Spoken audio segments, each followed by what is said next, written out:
It's contest time. Let's take a look at some album covers that we like and some that we think are horrible.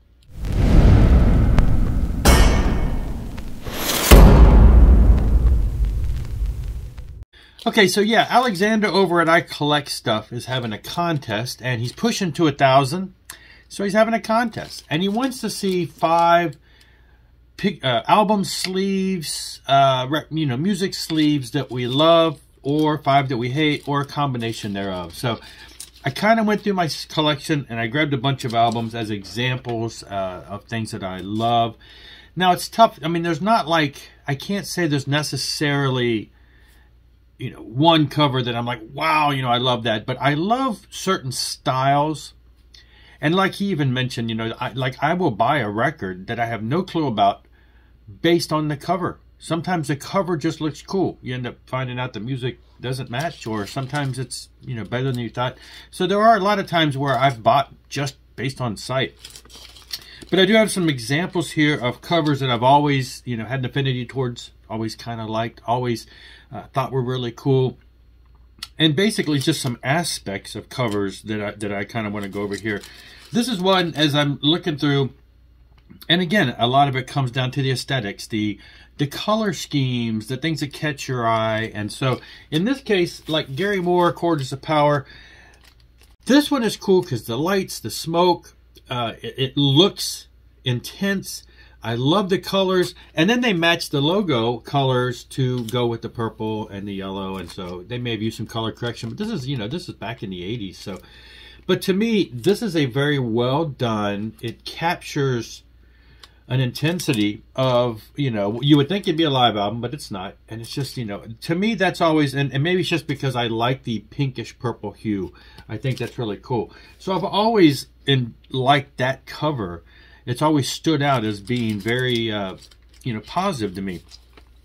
Now, a band, another thing that I like is what these next few are bands that have a theme that they stick with, especially bands that have, like, say, a mascot. And so you see some consistency from album to album. And that always has appealed to me because it kind of, holds together and cements together the whole discography of a band. And, I'm thinking for sure Iron Maiden. And Killers is one of my absolute favorite. The first album, I didn't like the way Eddie was portrayed. This, to me, is the pivotal, ideal. I used to have this on my wall as a teen because the picture itself is one of the, I just think it's one of the best that they've ever done. The shadowing, the coloring, the lighting, the way Eddie looks, everything on this is pristine. From here on out, they are all touch and go. I still think the coloring and the lighting on this much more detailed than pretty much any other album. To me, a high watermark for Iron Maiden's Eddie character.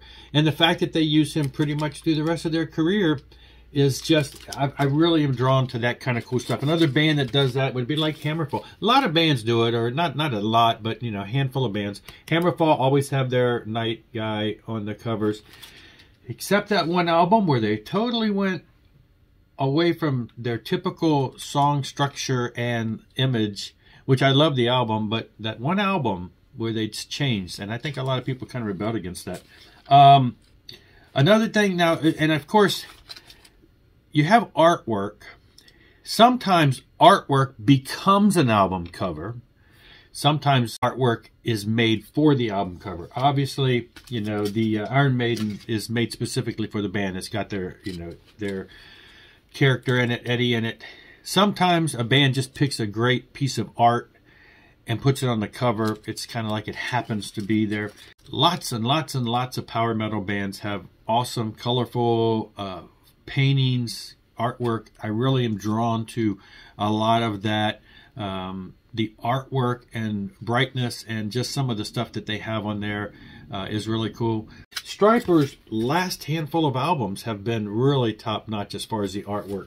The obviously, these are, paintings or whatever, digital art that are made for the band, and it's just the way that they, carry it through and use it is really nice. And the past couple albums have had this high quality painting slash whatever, maybe digital art, I'm not sure exactly, but very high quality artwork. And so I have really dug this and their past couple albums as being a notch above.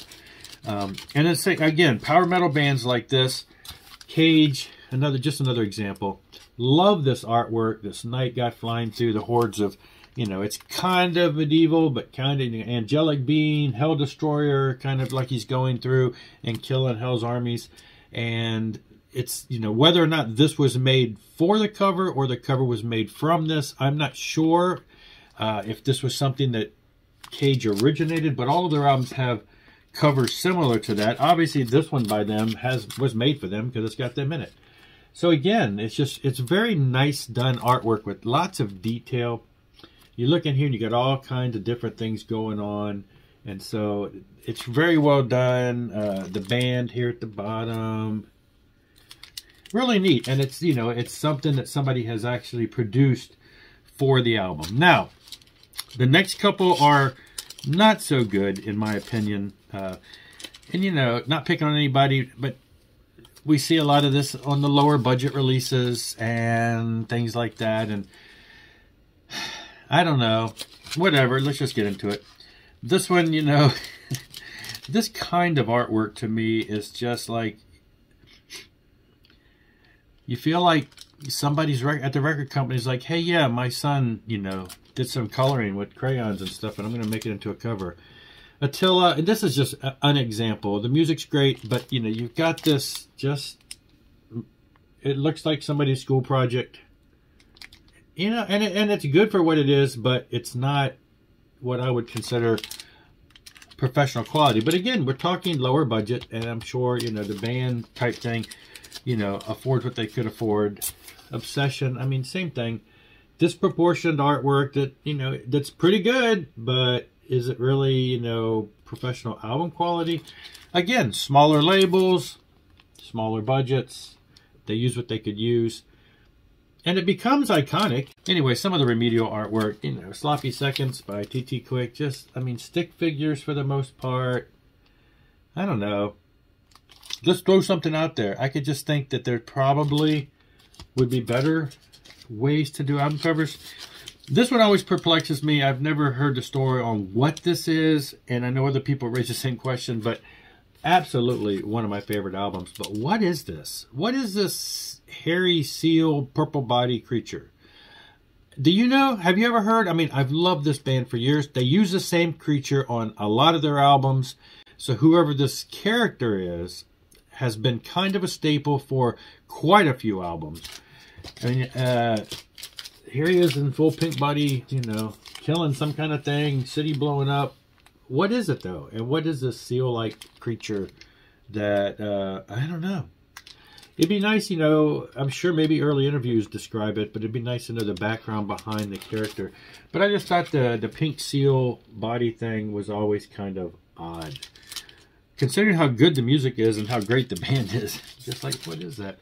Anyway, that's it. Just a couple examples of albums that I thought are weird and albums that are really cool, and some of the ways that I think about bands who have themes and things along that line. So anyway, check out Alexander's channel. Link will be below.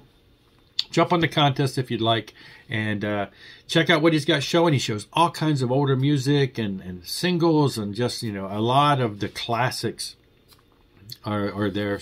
So check out his channel if you're into a wider range of music. So I dig it all. Anyway, thanks a lot for watching. I'll be back. Rock on and rock hard.